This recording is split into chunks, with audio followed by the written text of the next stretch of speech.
نام 931 زاده تاجیکستان که از ماه اپریل سال 2022 تا ماه ینوری سال 2025 به طور قراردادی از طرف روسیه به ضد اوکراین جنگیدن اعلان شد.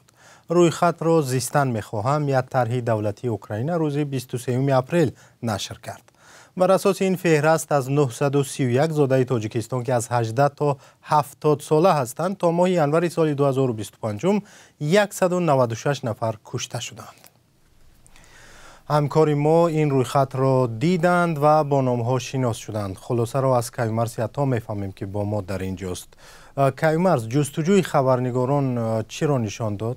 سلام عبدالمومن و بیننده های عزیز. پیش از همه باید بگویم که رادیوی آزادی تاکنون درباره کشته شدن ده‌ها زاده تاجیکستان در جنگ اوکراین و یا که مجبوری از کوچه و زندان به ارتش روسیه برده شدن آنها گزارش داده است و این فهرست نو که از طرف اوکراین رسانه‌ای شد درستی همین گزارش های ما را بار دیگر تصدیق می‌کند.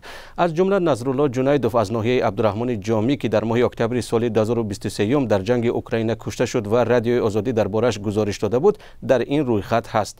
یکی از نزدیکان او به ما گفته بود که به نصرالله دعوتنامه آمد و گفتند که اگر به جنگ نروی حبست میکنیم و مجبور رفت. وی همزمان شهروندی و شناسنامه روسیه را داشت.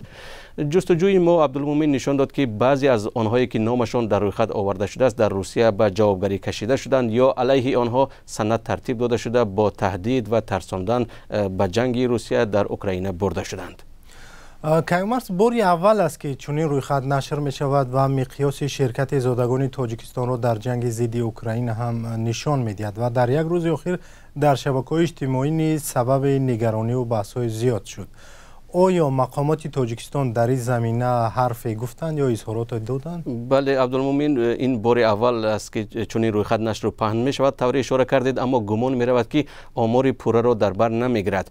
مؤلفان اشاره کردند که بعضی از آنها شهروندی روسیه را نیز دارند اما تعداد عمومی آنها حالا دقیق نیست. این طرح از این پیش روی خط صدها شهروند قزاقستان و قرقیزستان را که در صف نیروهای روسیه علیه اوکراین جنگیدن نیز نشر کرده بود. مسئولان طرح روز 23 اپریل در بیانیه گفتند که تعداد شهروندان تاجیکستان که با ارتش روسیه قرارداد یا شرطنامه امضا کردند رکوردی است. آنها یکی از سببها را به مهاجرت زیاد تاجیکان در روسیه پیوند داده و گفتند که اکثر آنها طعمه آسان کمیساریات‌های حربی می‌گردند. تا این دم واکنش مقامات تاجیکستان به نشر نام شهروندان در روی خط زرخریدان هنوز معلوم نیست، اما یک منصبدار ریاست کارهای داخلی ختلان روز 23 اپریل در صحبت با رادیوی آزادی گفت که پس از شروع جنگ در اوکراین دستور گرفتند آن تاجیکانی را که به این جنگ جلب شدند روی خط کنند.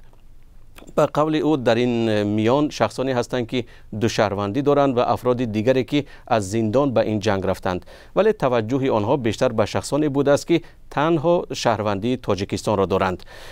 او گفت که از روی قانون شهروندان تاجیکستان که از جانب روسیه در اوکراین می جنگند باید به جوابگری کشیده شوند، ولی حالا بجز از روی خط و جمع آوری معلومات دربارهشان هیچ پرونده باز نشده است.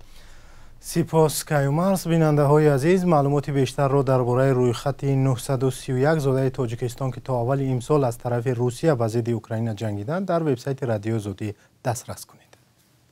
سلام، اگر خط و خبر می‌خواهید ما داریم. نوید بامدادی، سرخط خبرها، اخبار تاجیکستان و جهان، گزارش‌ها و تحلیل‌ها. چی می‌گذرد و چرا؟